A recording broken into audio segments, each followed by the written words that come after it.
On the conversations, everybody, just mouth them.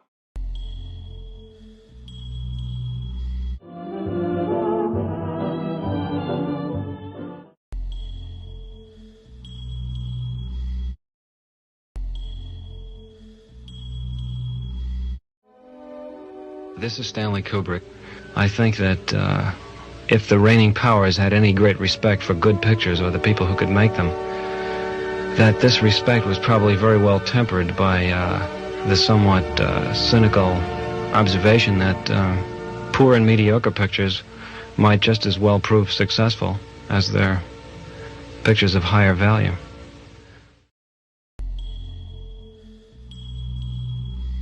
I was going to say, like, why not CNN or, but what, who cares? White Truth, right? Is it about a future movie or something coming out or? No. Okay. It's not about any movie. It's not about the movies I've made in the past. It's a confession of sorts. Okay. I mean, about you cheated on your wife, you plagiarized. I would never do that, no. Plagiarized something. It's about a movie I made that nobody is aware of, even though they've seen it. Okay. Is that intriguing? Do I have you intrigued? Well, I mean, see if I understand what you said. It's about a movie you made, no one knows you made. Is that what you said? I perpetrated a huge fraud, which I am now about to detail. Okay. Involving the United States government and NASA. All right. And I'm sure you've heard the rumors. The moon landing hoax? That's right. That the moon landing was fake. The moon landings all were fake. And I was the person who filmed it. You're serious and okay. I'm serious. I'm dead serious. The conspiracy theorists were right on this occasion. Why? I don't know about Paul McCartney's death, but this they were right about. Okay, why in God's name would I don't know what to ask you first. Why the hell, if you're telling the truth, why would you do it? Why are you telling me? I mean, what the? Don't you think it's important for people to know the truth? Yeah, yes, certainly. They had a massive fraud, an unparalleled perpetrated against them. They should know. Okay. I mean, they're already suspicious of the government. They may as well have their suspicions confirmed. Okay. And justified. And this, why now? I mean, we're almost at the 30-year anniversary.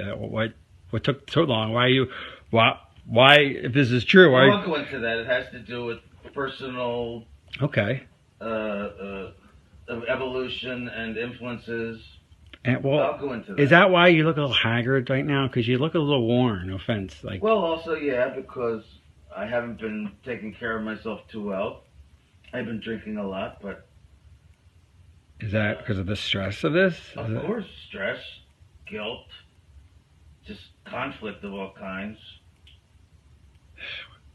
Wow, I mean, so you feel bad about this? Clearly, I mean, this is. I do feel bad about it. I also feel proud of it. It's a terrible conflict.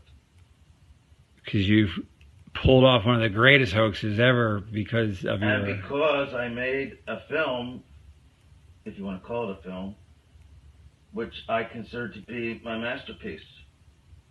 And you can't take credit or even talk about it as Hereby, you are now. I'm hereby taking credit. Right, but you can't actually go out. You're doing when people see this, you'll be dead. Until 10 years. Right, or 15, yeah. After my death. So you can't talk to Roger Ebert about it. You know, does that frustrate you?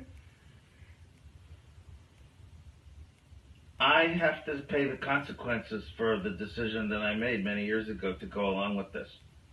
Like a deal with the devil. It's Faustian, to be sure. Because, and is that why you got such power in Hollywood? I mean, that would explain that. Why I have the freedom I have, that was part of it, yes.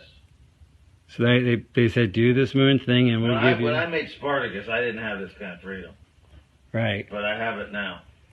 So what came first, the genius or the fraud? What was NASA's doing? Well, what came first, the genius or the fraud? I mean, did the fraud enable the genius, or was the genius released I'd like the fraud? to think the genius came first. Right. But some frauds are hard to bypass, especially if you have an ego and you're an artist and you're presented with a challenge, the likes of which you've never seen and will probably never see again. You don't even think of the morality of it. You're just completely swept away by the flattery of it and the juices inside you, which make you want to do it as the artist you are innately. You don't think of anything else. Tell me about the making of it. So, was it difficult? I mean, committing the greatest fraud, I don't know what you want to call it. I'm not saying it's think a lot about that at the time. I know, so I'm not making a moral judgment, but making this huge, ambitious, technical faux landing, was it harder than 2001? Was it very difficult? I mean, what was the experience like? Artistically, practically, emotionally, what was it like for you? Nothing was harder than 2001. So 2001 was harder than faking the moon landing? It actually was. Because you learned things on 2001 and... Yes. I mean, 2001 was very ambitious. And that's not to say that faking the moon landing was not ambitious. But, yeah, I learned things making 2001, which is why I got this gig in the first place, right? Right, that makes sense. So what was the experience? But it was easy for me because, well, first of all, I didn't think a whole lot about the morality of it, as I said. If I had, I might have been more hesitant, more stifled in my work, but I didn't. And I could see that Neil was, actually. He was bothered by it. More than Buzz Aldrin or anyone else involved? Yes. Okay. Yes. About because in what? a way, everything was going to center around him. He was the one who was supposed to come down off the ladder and announce the step for mankind. One small step for man, one giant leap for mankind. And what have you. He sensed that this was going to be a life-changing experience for him. And I mean on a major scale. Actually, he was rather tortured by it the rest of his life. Really? I mean, is that why you didn't give interviews? Yes, and in fact, that actually began to affect my own perception of it, watching what happened to him. Okay, in what way? Just seeing the deterioration of him? And I mean, was he depressed or? He was depressed. He was drinking heavily, bitter, scared, just phobic, avoiding people. And that guy Bart Sibrel or something tried to get him to swear in a Bible. I mean, when I say it affected me, that's why there was so much time in between films for me. Between Full Metal Jacket and between The Shining and Full Metal Jacket was about 6 years. Between Full Metal Jacket and Eyes Wide Shut is 13 years. Yeah. And a lot of that time was spent just emotionally processing? Yes. It became very conflicting for me. I was proud of my work, but at the same time, and this was a lot because of Neil's influence. Not consciously. He didn't do this to me consciously. But I spent a lot of time with him, and each time I did, I became more and more bothered, troubled by my own participation in this. Okay. Well, what would he say? I mean, did he explain the source of his depression? He was on the verge of tears. He did not cry. I won't say he cried, but he was on the verge of tears so many times because of what he did. I mean, what he participated in. It's almost as if he thought up the idea, you know? Right. He felt that guilt. He was almost used, really. Okay. But he's the one who felt the guilt. I'm sure NASA did not feel that much guilt. And, I mean, why did he go up, I wonder? I wonder why. Because they promised him a seat in 3 years when they figured it out. They kept lying about it being possible. So why do you think he did it? Why did Armstrong do it in the first place? He thought, they kept saying, we'll be ready in 3 years and you'll go then. Just lie now and we'll go in 3 years. The funding will keep going and we'll figure this out and you'll go. Oh, actually go. Right, okay, yeah. And okay. they were lying, you know, and then he figured it out and he got really, so cynical. Got it? Okay. So why did Armstrong go? I mean, he was such a moral, principled man. Why would he go on a fake moon mission? I don't believe that.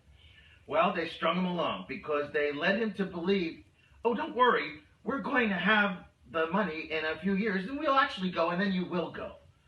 They'll have. Of course, You mean they'll have the technology in a few years? Yes. Okay. They will have enough. They will. Yes, they will be able to actually perform the miracle of going to the moon. And yes, he would be in the saddle. So, in other words, okay, let's make this clear. Kennedy set a deadline, psychological deadline of the 60s. They knew they couldn't beat it. Right. But they would be they great could PR if they did. Right, and if they did, you're saying they sincerely thought that they would really get there within a few years. I believe, yes, they did think so. Because that's what they, well, I mean, that's... Although some didn't. There was a difference of opinion. There were some that just believed honestly that we will never be able to get there. There's just no chance. That Werner and I used to, like, have coffee in the mornings, and he was like, there's no fucking way. Like, you know, even Werner von Braun. Right. So go, you got that. Some people didn't believe that you could go even? Well, Werner von Braun, of course, didn't. The director didn't think so. The man was just too brilliant. He knew that we couldn't do it. Yeah.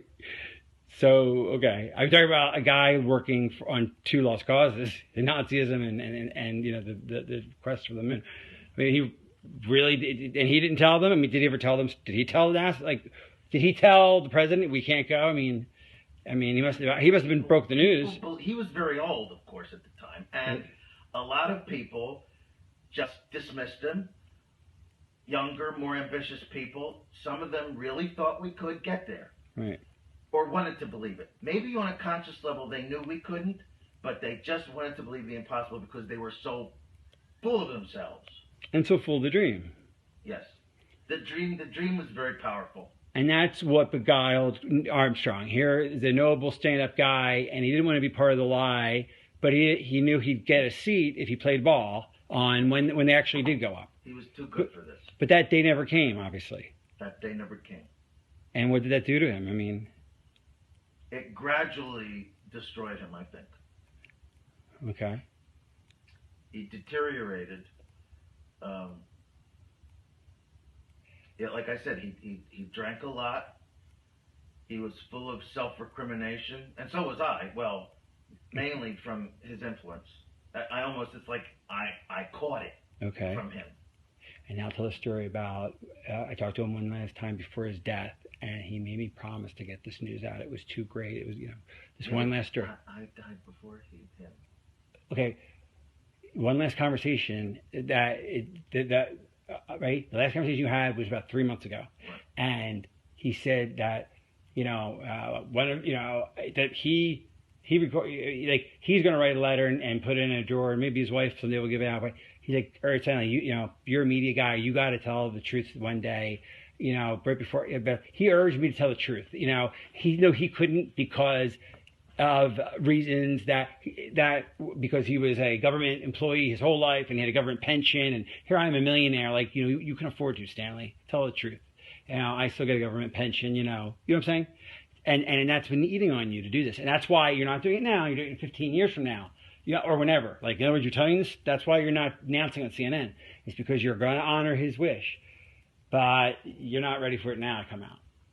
But you're doing this for now. Why am I putting it off? Because I think I'll be. Because you don't want your family. You want to be dead, right. And you want your family to have 15 years on it. Your wife will probably be dead, and your kid will be grown. Right. You want distance from your legacy, from this truth. That's it. Okay. Right. The director Stanley Kubrick, one of film's greatest yet most controversial figures, died today. He was 70. Why has nobody been to the moon in such a long time? That's not an 8-year-old's question. That's my question. I want to know, but I think I know. Because we didn't go there, and that's the way it happened.